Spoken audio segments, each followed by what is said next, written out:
When we took over, what I can say is that it was a very dirty place. Dirty place. Wow. Very dirty place. That's a very dirty place, unkept. You obviously would think that people were not living there. And I hear windows were broken, taps were broken. I was shocked that that was the face of our presidency. I mean, that was the highest seat of the government, the place that housed the president of Ghana. I mean, and Black Rastado, I say this with all apology, I'm a Ghanaian, a young man, of course. Right. When I travel out of this country, I'm proud of my country, I'm proud of my president. It doesn't matter who is the president of Ghana.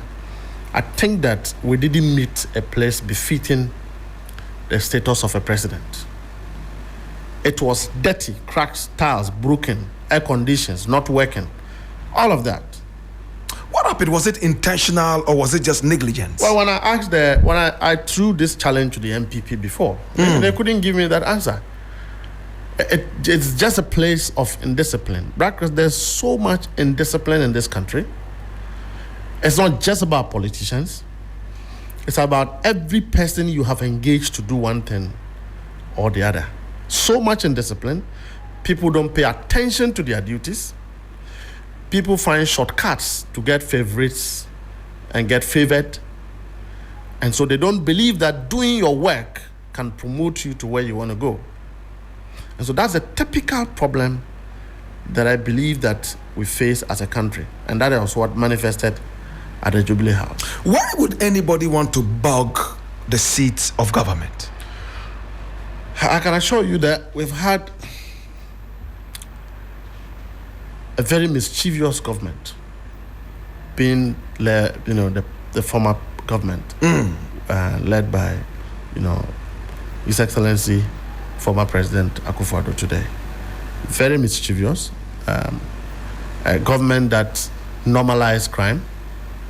They normalized everything on ethical politics. They normalized everything that you frown on as far as governance is concerned.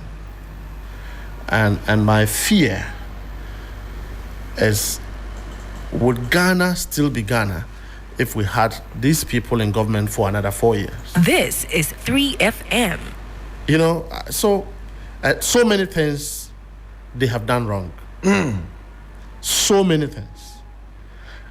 The president may not have the intention of doing all this wrong, supervising same, or actually hurting the people of Ghana, how far they have gone. But certainly he didn't take responsibility of his government and allowed individuals to do what they want. The government was run on shoulders by individuals, not systems. And so people did everything they could from all forms of illegalities for the purposes of shielding the image of governance. Some of the things you can't talk about it on video. And I can tell you that the worst experience, and I mean no government should ever be allowed to give Ghana the experience that I've seen President Akufo-Addo take our country through. So he was not in charge? Was he in charge? Yes, he was. He was. You ought to be in charge. As president, you ought to be in charge. You have to take ultimate responsibility. You had a duty to appoint honest people around yourself. You have a duty to appoint people who give you accurate information. You had a duty to appoint people who were loyal to your vision.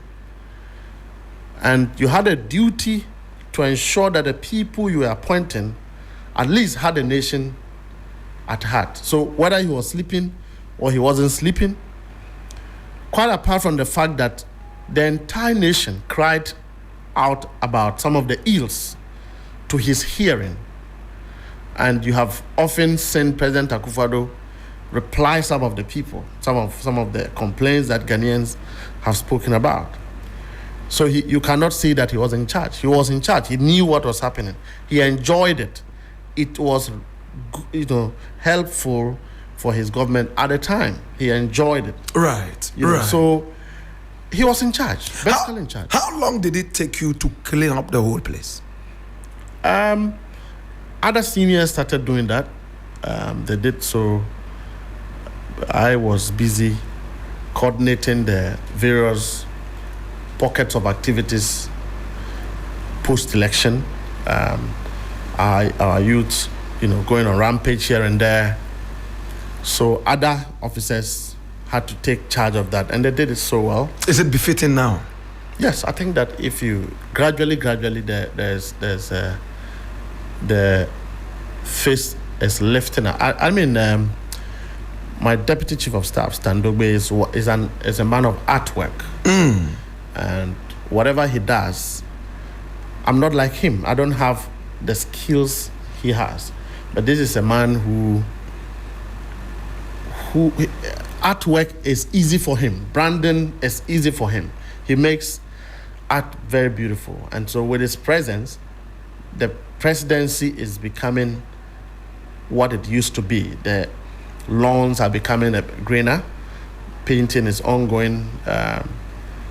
Particularly the wisest decision of His Excellency the President to have slashed down but maintain the relevance of our Independence Day celebration also saw a lot of renovation work, primary renovation work that gave the presidency a basic face uplift. So it's becoming better. When